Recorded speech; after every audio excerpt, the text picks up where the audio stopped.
The Scramble for Africa stands as an unequivocal watershed moment in world history, marking the onset of profound transformations for Africans. This text commences with an introductory chapter delving into the African context. It provides succinct overviews of various regions in Africa and introduces key empires and trade networks from the pre-colonial era. This chapter, though eminently readable and logically structured, carries a distinctly 1970s nationalist fervor in its tone. The author consistently emphasizes that Africa possesses a rich history, countering the earlier Eurocentric notion that it lacked a historical narrative of its own. The subsequent chapter delves into the Victorian perception of Africa. This chapter excels in elucidating factors such as slavery, technological advancements, scientific racism, and humanitarianism that influenced England's perception of Africa. The author contends that these elements impacted both public and private perspectives of Africa, often intertwining them. However, a notable limitation is the exclusive focus on Victorian England. While these influences undoubtedly extended to other colonial powers in Western Europe, the reader must infer such thematic assumptions. The text doesn't offer insight into how these themes resonated in other parts of Western Europe, or how factors like nationalism or denominationalism may have shaped these perceptions. This chapter's coverage embodies two interconnected shortcomings that persist throughout the text. The book's title is somewhat misleading. It doesn't thoroughly examine the entirety of the Scramble for Africa, but rather centers on the British Scramble. While understanding the British role in this period is crucial, the title suggests a broader scope than the text delivers, a common trait in works on colonial Africa.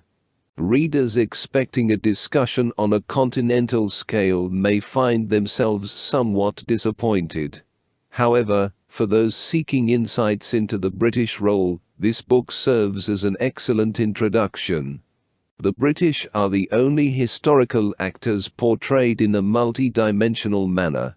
The French, Germans, and Portuguese are mentioned in passive roles, occasionally frustrating British ambitions or accepting established boundaries. Africans are similarly depicted as reactive figures, almost ethereal in their passivity, maneuvering around the active British. While it's fitting that Africans are frequently mentioned, there's a clear need to delve into African agency, interests, and strategies in a more nuanced manner. Despite these drawbacks, the text boasts commendable attributes. The majority of the content entails an analysis of regional case studies concerning British African imperialism in Egypt, West Africa, East Africa, South Africa, and the Sudan. With the exception of British territories in the Horn of Africa, the case studies collectively narrate the acquisition of all parts of British Africa, with a relatively brief mention of Southern Africa beyond the colony of South Africa. The author effectively illustrates the somewhat haphazard nature of British imperialism in Africa, which often lacked a cohesive overarching strategy, akin to British decolonization strategies in later decades. This theme is reiterated in the conclusion. A notable strength lies in the author's balanced portrayal of various British actors, whether they be policy makers, investors, ardent nationalists, or the British public. The reader gains an appreciation for the diverse interests involved in the British pursuit of African territories. Two additional strengths pertain specifically to instructors of world history. The inclusion of 27 primary documents at the end of the text, referenced within the narrative, contextualizes these documents for the reader. Furthermore, the concluding chapter provides a comprehensive summary of significant theoretical works on the new imperialism, including contributions from Hobson, Lennon, and Robinson and Gallagher, among others. Chamberlin adeptly outlines the shift from earlier monocausal explanations to more multicausal interpretations in recent decades. This historiographical survey could greatly benefit world history teachers. From a theoretical standpoint, the most significant strength lies in Chamberlin's challenge to postcolonial and postmodern theories. These theories have made vital contributions by uncovering and amplifying the voices of indigenous agents, thereby contesting earlier colonial narratives rooted in Eurocentrism. However, in their zeal to vanquish Eurocentrism, postcolonial writers often vilify all things Western and romanticize all things indigenous.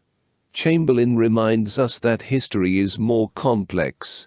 Heroes and villains emerge in all times and places. The author frequently highlights internal British critics of imperialism, underscoring that their voices were few and often ineffectual. Nevertheless, their existence demonstrates that the Scramble was a morally intricate affair, far more complex than either Eurocentrism or postcolonialism can convey.